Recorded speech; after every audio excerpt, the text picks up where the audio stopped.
Hi, it's Jared from Strongrootsfarmoh. We're back with another viewer-requested video today about our cattle working system. In today's video, we will do a full tour of the entire working system that we have here on our farm. I will go over pros and cons, things that I would change if I had it to do over again, and also the things that I think are necessary when building your cattle working system. Now, I will tell you, other than some gates and the main squeeze chute, everything in our system is homemade. I am not against a pre-made, pre-built working system. They're just pricey, and so I chose to build mine myself. And if that's what you're looking to do, come along with us, stick around. That's what we're going through today. Welcome back. Thanks for joining us. If this is your first time, please hit that like button and subscribe. Come along with us if you'd like to see other videos like this. We're going to start from the beginning of our working system, handling system, chute system, whatever you want to call it, they're all synonymous. And you've probably seen this in some of my other videos if you've been following along. This is our unloading pen. This is about a quarter acre, up to a half acre here. This is where we unload cattle when we bring them home. So we come up, we turn around in our big gravel lot, we back up to this here gate, and we let them into here. The reason we do this is to give cattle a little bit of time to calm down, but also to train them to single strand electric fence because we rotationally graze. So I do recommend before you ever get cattle, you have all your fence, especially your perimeter fence in, and a fenced in area like this. It does not have to be this big. It could be built a little stronger than this if we wanted to make it smaller. But if you're gonna make it this size, normal fence, even high tensile fence will do. But a good area like this where you can train to single strand electric fence and unload and let them calm down. This is the beginning of our working system as we start out, and I think this is a crucial piece. Next, we come into what we call our feed lot. This is a USDA heavy use feed pad. This was built before I got here. We did extend it, make it a little bigger, mainly because I couldn't drive fence posts. There's none of this fence was here. Couldn't drive these fence posts into that 18 inches of gravel. So we extended this, made it about 12 feet wider, put the posts, all this fence in first, and then made this pad. The thing is that you want to keep restricting them down smaller and smaller as you start to sort. So this is a nice little area that we have, a small pen that we can feed. We can segregate 1 or 2 cows off if we need to. We can segregate the bull off, but it's also part of our working system. We move them into this pen. It's now a smaller, tighter pen where if we wanted to start sorting in here, we could. We can let them back out into that release pen that you first saw, or they can go down our alleyway system here into this gate. And that's typically what we do. We'll sort off a couple if we can, but as we need to get tighter and tighter, we'll then push them down our alleyway. So this is the entrance to our alleyway. They go in and make a 90-degree turn behind this barn. Our squeeze chute is in this barn. You'll see that in a minute. The first point, as you see gates, I recommend a minimum of a 10-foot gate, okay? Most of our gates are either 12 or down that long alleyway, they're 16 foot. That gives you enough room to use the gate and stay far enough away from the animal if you get an anxious one where they don't come at you. They can stay far enough away and go past you without having to feel like they're fighting you. First thing I'm gonna recommend is automatic latches. You don't wanna be tying chains up, okay? We have 2 types. We have this push-in latch on this post here. I like this, it's all right, but it only goes one way. The other type is this standard quick latch with a pin and these levers on each side. I like these because the gate can go either way. I will put a link to down in the description for these where you can find them, and you're gonna put this pin on your gate. The thing is that these bolts, one needs to be above and below a crossbar. If you put it up top or in the middle, they will be able to slide that if they get into that gate. So make sure you install those correctly. From our heavy use feed pad, we come down this way. I said we made a 90 behind the barn, and then we have this 16-foot wide alley. It's probably every bit of 100 feet long. We built this trying to use a Temple Grandin style mindset. I read her book and tried to use those philosophies. So things like not having corners, we tried to sweep corners and things. You'll see those along the way.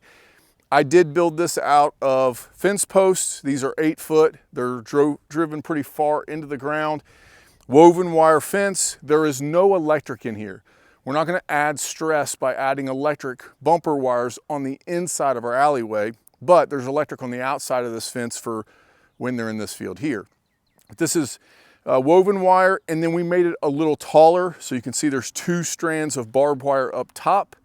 I've never had anybody try to get out at all, but if I had to do this again, I probably wouldn't use barbed wire. Anything that can poke them, make a lot of noise, agitate them, is just going to make this job more stressful. A system like this really cuts down on the stress that you're giving your animal. So, you might touch some buttons by saying handling system or working system. Oh, you have to force these cattle, but this is really a way we reduce their stress because we give them an easy way to go. We control them with gates versus pushing them and hitting them and those types of things. We very rarely have to even touch an animal in here. I do keep a stick just to kind of guide one, but especially the ones that have been here for a while, they go right through this. They know the system and they know how it works. So in this part, we have 4 cross gates, including our sweep gate, which you'll see in a minute.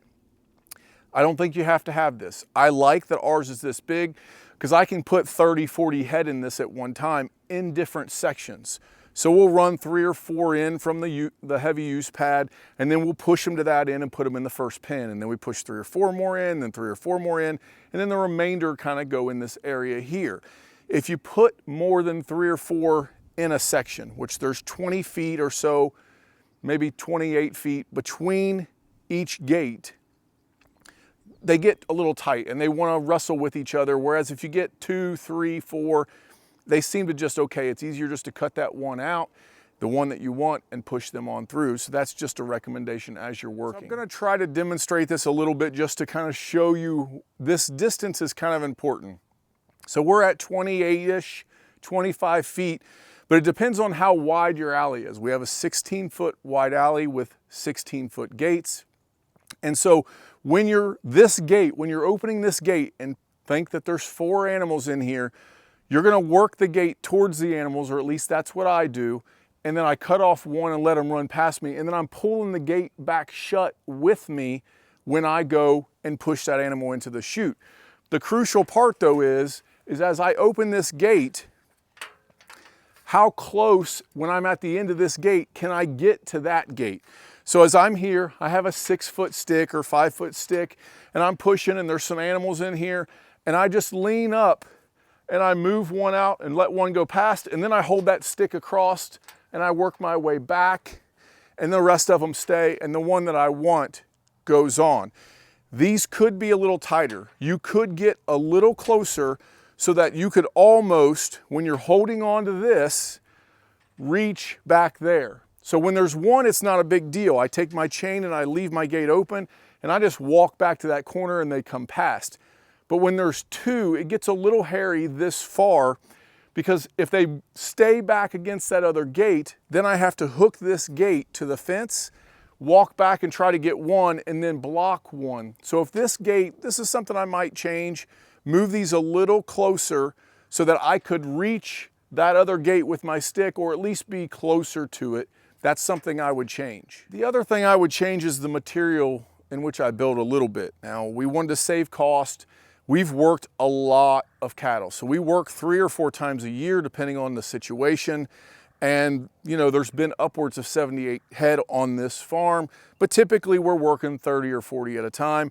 And we use this woven wire fence. You can see, well, maybe you can, there is some holes that have been a little bent, right? Whether the gate got into them or I got into them or a calf brushed up against them. This isn't going to last forever, in my opinion. Now, it's done very well. We put a bunch of T-posts. T-posts are every 4 feet. And we have a lot of wood posts here as well. But if I had to do this over and I had a little bit more money, I might have done this in hog wire. It's a little harder, heavier course, doesn't bend as much. I still could have done high tensile above it to give me some more height, but that would have made this a heck of a lot stronger. And for the money, if you have the funds available, you need to build something anyways. It would last a lot longer if it had that kind of wire on it. Lastly, we come down, before we go into our chute area, we come down to our half moon, to our sweep gate, some people call it. And so I built this out of hog panel and fence posts again. This, if you were gonna spend money and buy one section of pre-made, this sweep gate is probably where I would spend my money. This works. It has worked very well, and it just took a long time to bend and get this right. So as we hung this gate first, this gate right here, our sweep gate, and then we went out and we moved our fence post about 4 inches away. And so we actually had the gate hung and balanced, and then we would come out here and then we would drive a post. And you can see there's a post every 4 feet and then a T-post in between it. And then we have this heavy duty hog wire, is what I call it, cattle panel, whatever you want to call them. Get them at TSC Rural King hardware store. And we've got that nailed up. At every wire is nailed. We've got them zip tied together, and they're very high. So I'm 6'4". This is every bit of 6'2", okay? So we put this extra high. If they were ever gonna get anxious and jump, we figured this is where it was gonna be, but I've never had that happen once. Let's talk about this. So this is not what Temple Grandin said to do. She doesn't want cattle to be able to see out of this, especially in this sweeping gate area. Now, I'm definitely not contradicting her because she is the master. She's wonderful. I love her videos and all the stuff. But I have found if they can see through this, they come towards it, right? If that was a solid wall of metal and they're in this alleyway where we're at, they may not go this way because it would look like a solid wall. But as it's open and they see other animals that have gone through our system, or they see grass or whatever, they tend to come this way thinking, oh, there's a way out. And then they get in here and they're kaput, right? And so they're forced to go somewhere. Once again, I'm gonna try to demonstrate this section. I'll tell you, originally we had quick attachments here. So those pre-made systems, they have like bars. As you're pushing them around, they lock in place so that the gate can close, but it doesn't come back at you. We had those. I had one at every one of those posts, and we would use it like that, and it really took too much time. It was too much work to get them to move, and I haven't had that much trouble with cattle. They come here, they can't go out, they can't go back because I'm standing here with this gate, and I simply just swing this gate around and work it towards the chute, and that's the easiest way for them to go. The easy route, the low stress way, is to go down my chute. So I took all those off. I don't even have anything that prevents them from jacking that gate back at me. Maybe you should think about that, but I've never had that happen, and this is just the way it works for us. As we move our sweeping gate around, we do end up with our alley, and there's a gate here keeping stuff from going down because we do use this to go back and forth. From this feeding area where our shed and our barn is, we can open this corral gate up, let them through here to the other pasture. So I have a closed off gate there, but we can squeeze them all the way down. So if one doesn't want to go, we end up pushing this all the way in, and it forces them to go down our alley. I also like this gate because it does prevent them from backing up. So the cattle cannot turn around and come back at me at this point. We have a 30-inch width on our gate here, or on our chute here. But when I squeeze that chute forward, this gate naturally balances open, or closed, I'm sorry. So if I push it all the way against the metal, it'll stick. It's kind of tough the way we've put these, but when I bump it, it will open up and stay to this closed section. So if they decide, hey, they want to back up at me as I'm swinging that sweep gate back, this gate is here holding their butt and forcing them to go that direction. As we come down our alley, we go into our barn where our squeeze chute is. We'll go in, I'll show you all the things with that and what I would change. But we have a decision gate here. So this gate can be open, if that's the way you want to call it, so that the cattle can go into the barn, or we can swing it the other way against this side and just go ahead and let them come around this rotating turn and go straight towards our truck. Now you can see there's another gate there. That is the exit gate coming out of the barn.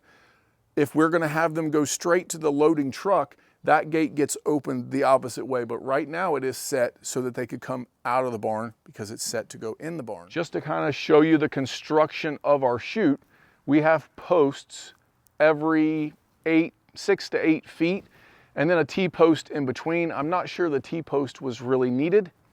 We wanted our chute system to be, as Temple said, where the cattle could not see out. But we wanted to also be able to see them where they were at. So we put the hog panel, cattle panel, whatever, corral panels, the steel wire, we cut those in half. So they're 18 inches to 2 feet up at the bottom. So we could see their feet move around, but they can't see us. And then we put 1x walnut, and I think some of that is oak. We screwed that up to our fence post and then screwed barn metal up to that. And so that's what makes our chute. And the barn metal, it does get loud when they go through there. You can hear them rubbing. The negative with that is, if you're in that pushing them and they want to come back, you can't hardly get out yourself. So it can be kind of dangerous, but the way we work them, we're just paying attention to it. We tend not to have problems. The only spot they can see out is over there. There's one gate there that you can see, and that is another choice gate, where is if we want to work them and come into this lot, we will open that up and they will come into this lot, or we'll keep it closed and they can go to a truck. So here, as we said, is our exit door from our barn. And try not to make you dizzy here, but this is the alleyway. So when this gate is shut, it forces them to go down through the truck. We do have one spring-loaded, no reverse side thing. I'm not convinced those are great, but you can see, the cattle can see 12, 16 feet ahead of them, but this curves. So we took a string and ran strings out on stakes when we were building this to drive our fence posts. We wanted this to curve so that they would go around here slow and not be able to see anybody. As we come to the end, this is where our truck would be parked. Cattle would come through here, and they're having to go through the slide gate on the back end of any trailer. You can see we stopped the metal about 6 feet before the end. This allows a few things. It allows somebody who's working the slide gate to be able to reach in there, bump them up, tap them with a stick if they need to, just give them a little bit of a nudge. And it also gives me a way, when I'm pushing them through here, to climb out at the very end, because the truck is backed up tight against here. There's no way to squeeze in or out. So I do recommend that. I do like being able to climb out versus having to walk all the way back around. And you probably could do your whole chute system like this. We chose the metal because of the book, but I'm not sure how much it did good or not, but that's the system we have.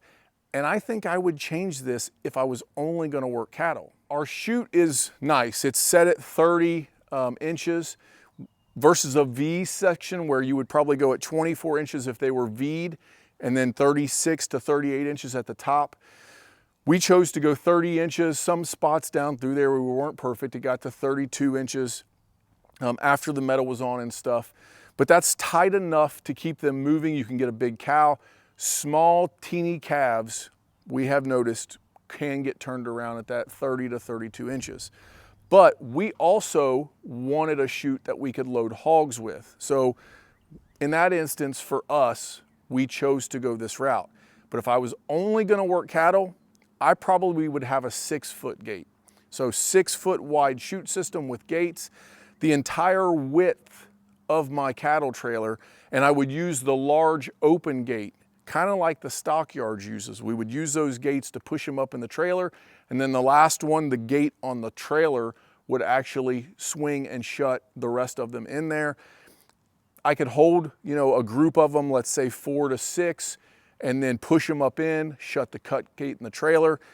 I would rather have a 6-foot wide loading chute if I was only gonna work cattle, but we went this route. It does allow us to do hogs and cattle both.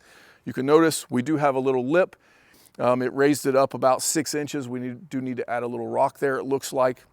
And that was mainly for the hogs, to help them have that step up into the trailer, be a little bit easier for them. So as we're in our barn, where our squeeze chute is, and I'll show you that in a second, this is our entrance door that you saw prior on the outside. I will have my son, he stands, that's kind of his job. He likes to stand in that corner behind that post, out of sight. He keeps his hand on this spring-loaded gate. You can see it has a spring attached to it. Once the cow passes, he simply taps it, and it comes, so they can no longer go back out that door, and they're forced to go into our squeeze chute. We do have a gate here on the wall that closes and opens with a spring, allowing us to get in and out easier, but it makes it so that it's a direct turn, sorry for the noise there, direct turn right into our squeeze chute. They can't back up. It's a little wide here though. Small calves will get turned around. They can get turned around in this area.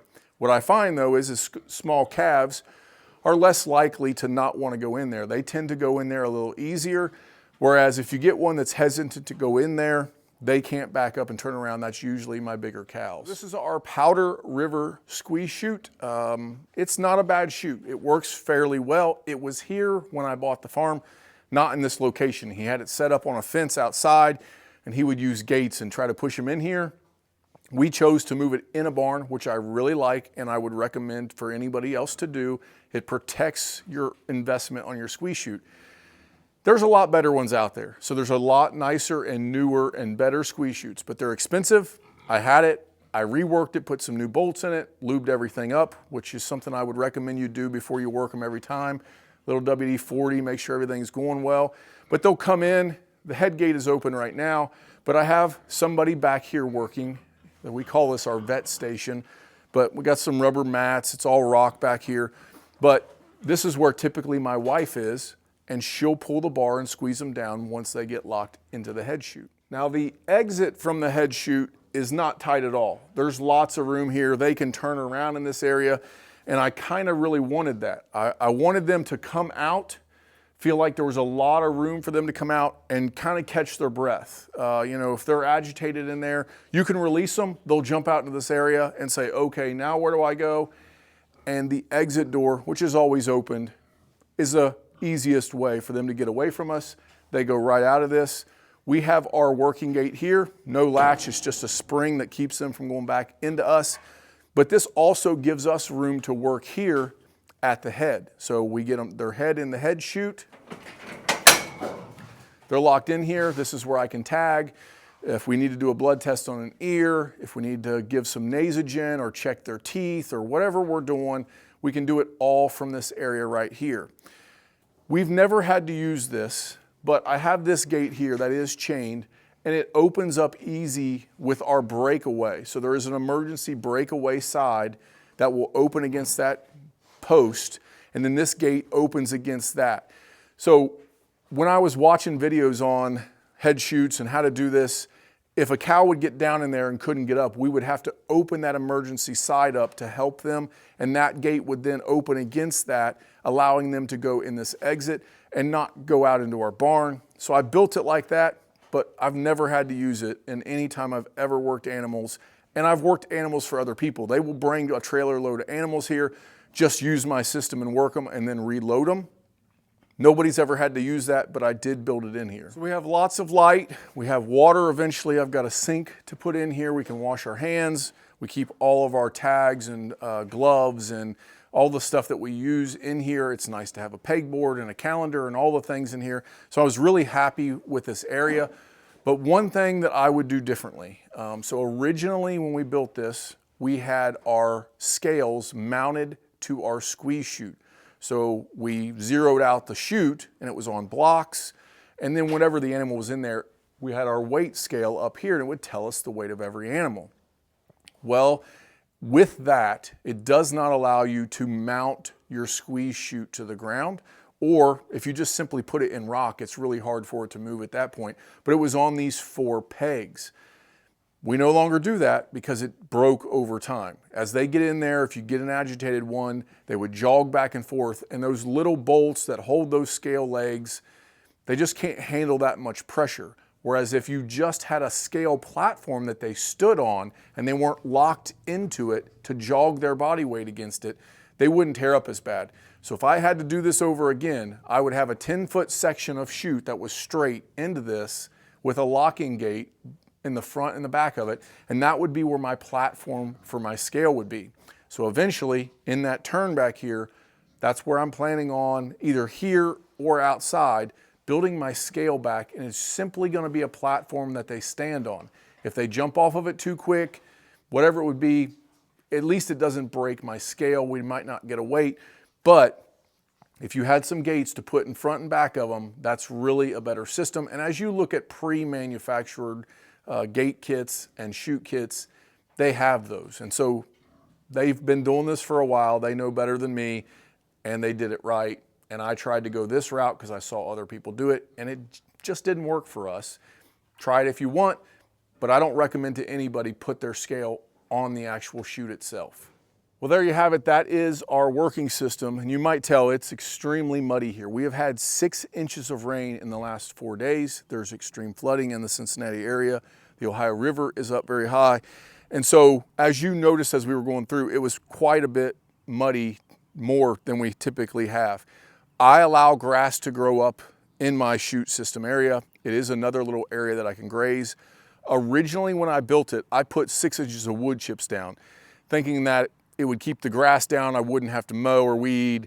But what I have found is they either tear it up when they're in there and the grass doesn't grow, or I let them in there for 15 minutes and they have something to graze on as we're working them. And then it keeps the ground from being destroyed underneath them. So as many animals as we've worked in all kinds of different weather and rain, it's held up. The ground is held up because we allowed the grass to grow up in our chute. Do what you want there. I don't know if there's a pro or con about that. That's just what we chose to do. Overall, I think a handling working system of some sort is a necessary thing if you're gonna have cattle. Whether you're raising beef, whether you're doing a stocker operation, cow-calf, it doesn't really matter. You need some sort of a handling and working station.